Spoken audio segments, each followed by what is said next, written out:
So this next one that we have today is on public lands and how that might work in a stateless society. This comes to me from Mike. Mike says, Jack, how would public land work in a stateless society? Who would manage it? And how would you manage it to ensure that one person or group doesn't overhunt, overharvest the resources, such as wild game, timber harvest, or even setting up camps on it and staking claim to certain areas? Details. I hunt on public lands almost exclusively. If I did not have public land, I would not have a place to hunt because getting free permission to hunt private land is proving difficult.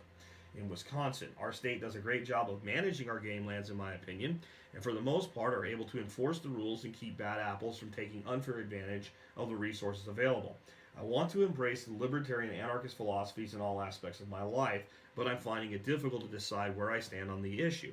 People like Rand Paul have said that they would like to see many of the public and federal lands go back to states or sold to private parties. I, however, would not like to see that happen currently, as many of the states, especially western states, have a long track record of selling off public lands to private logging entities, which obviously would remove those pieces of wilderness from public access, and they would likely be leased to hunting outfitters who would charge top dollar to allow people to hunt there.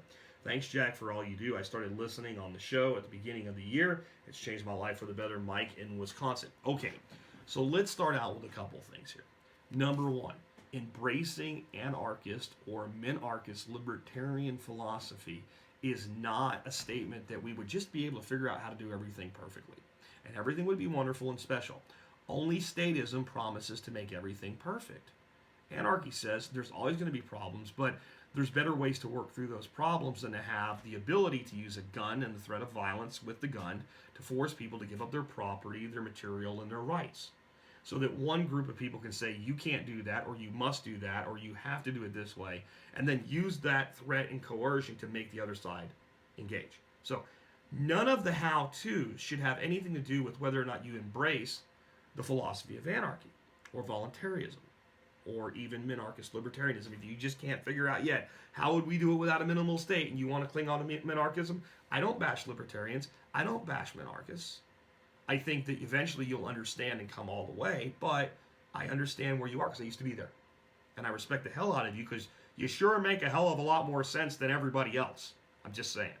So, first of all, if we start looking at this as a true stateless society, it's actually easier than in a minimal state society where the government says anybody can do anything they want with this land and we're going to sell it all off.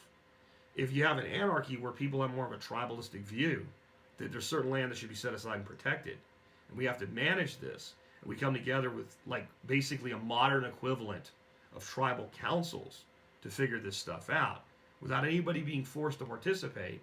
But yes, this land here is sacred to all the tribes, right? Whether you want to take that as true, like tribalism of old and hunter-gatherers, or modern tribalism, because tribalism is anarchy. Tribalism is anarchy. If I can leave and go somewhere else, you can't coerce me to stay, and my voice actually counts, then we are in an anarchy. We have rules, but we don't have sovereign rulers. Even a chief in a true tribal society is not a sovereign. They don't control everything. They control maybe what the tribe does, but again, can I leave the tribe? All right? So it's a moral, ethical decision. It's not everything will be super wonderful in nirvana if we do this. Okay? So now, this can be addressed through a couple ways. Number one, throughout human history, there's been a concept that's referred to in English language anyway as the commons. And this has existed both in state societies and in stateless societies. And that is a simple concept that certain lands are for everybody to use. And then there's certain agreements that we have that we don't screw them up, right? We don't jack stuff up. And if you go to a truly stateless society, where there's no state to say, you can, but you can't, I think you would actually end up with more environmental restrictions and better access. I believe you would. I'm not saying it would be something you could flip a switch overnight and make happen, but again, when we get to these how do we solutions, we're saying this is a 100-year process or more. It's not an overnight process, so we don't have to worry about figuring out how to do it immediately. Okay? So the concept of the commons. Now let's explain where a politician like Rand Paul is on this. He's trying to gain traction with people in Western states. And if you look at how much land in some of our Western states is considered government land, which means no one can buy it, no one can build a house on it, no one can do jack shit with it, you'll start to understand why a lot of Western states agree with Rand Paul. Because when you're in Wisconsin, I used to be in Pennsylvania, there's millions of acres of public hunting land, public land, but there's also billions and billions and billions of acres of land that's available for private use. But you go to some of these states and half or more of a state can be set aside as public land, but yet you can't access it or use it for certain things, and not all of them evil. So that's where he's coming from. Now, this is where it's important to understand, as a modern anarchist, the limits of what we can do right now. We exist in a state-based society. There is a government, there is a state, and unless we want to, I don't know, make a floating island and call it a nation in the ocean, we're going to have to deal with that. So our job is to begin deconstructing and figuring out how to replace the state, not to worry about creating a new state apparatus that changes how we do things now. So how might this type of situation occur? Well, what if everybody that really cared started getting together and financially supporting the purchase of land, specifically for the purpose of setting it aside for recreational use, hunting, gathering, etc., and you had to be a member of a tribe or a club or something like that to be able to have access to that and agree to those rules when you got access to that piece of land. And what if there were thousands of these? And you could have as many club memberships as you want. How many can you afford? Only rich people could do that. Really? Really? Because if you start looking at how much land costs and how much usage people really need of that land, and you start dividing it up against enough people, it's not that expensive. Because how does the government pay for it now? With tax dollars. We'd have to have income tax, right? Most of our public lands, our state game lands, etc., are not paid for with income tax. They're paid for with usage fees. They're paid for with usage fees, license fees, and usage fees. And I'm going to tell you something about licenses. There's the old joke that license is what, when government steals your rights and sells them back to you, it's called a license. It's still a usage fee. It's just they created a monopoly over that usage fee. That's the problem. Not that there's a usage fee. So of all the things government does, setting aside public lands that are truly public lands that anybody really can access, and setting, game harvest regulations and seasons with conservation in mind, one of the more benign things government does, until such time as they decide they want to take a piece of land that someone occupies and physically takes it away from them. Most of this land has been set aside. No one lived there. So they took this block of land and they set it aside as use as a commons. That's what it is.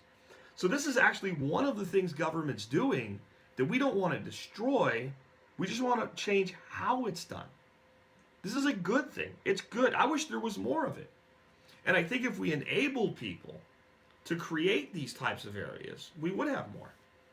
Because I'm in Texas. I'm in a place where it's very much what you said. There's not a lot of public land available. And what is available is not close to me. And it's not very good land for hunting and gathering and things like that. It's not very practical for me to use. So I'm in a position where I'm paying a large cost for access. But what if there were hundreds of thousands of competing commons clubs? We want you to join. We want you to be part of it. We have to attract you with our benefits and how nice everything is. Now, I know what you started out with. Well, we're going to sell it to timber companies. We're going to sell it to mining companies, etc. Well, that's an issue. Do I have a good answer for how we protect the wilderness from those people right now without using the state? No, but it's also because the state is the only option right now. And the state is taking money. So what is the cost and burden of land ownership? And you have a situation. Imagine this. Imagine you said the way to make this work would be to buy 5,000 acres. And then we're going to lease 1,000 of those acres to 1,000 people. And those 1,000 people can each put a small dwelling on their acre. And we'll space them out. And then everything will be commons other than that. And then we can also sell access based on the owners voting how much of that to pay for everything. Stateless society. Easy. Easy. No property taxes. No interference. Nobody calling it a subdivision. Nobody requiring you to put a paved road in if that's not what you want. Try to do that in a lot of places around here. Try to do it off-grid. Try to do it in ways that are environmentally more sustainable and regenerative than what they want you to do. You have to have your, you said any rules. Rules are not something that's not allowed in anarchy. That group could say, okay, you have to have waste disposal. It has to be composting toilets or a lagoon or some sort of system to deal with waste. But it doesn't get pumped off to a sewage treatment plant, and it can't go in the creeks because that's where we get our trout from. That group could do that. Now, if you had someone that was just raping the land, how many people would want to be part of what they're doing? Without government protection, how sustainable is that practice? Without the government taking the land first to sell it to the timber company, how sustainable is this practice?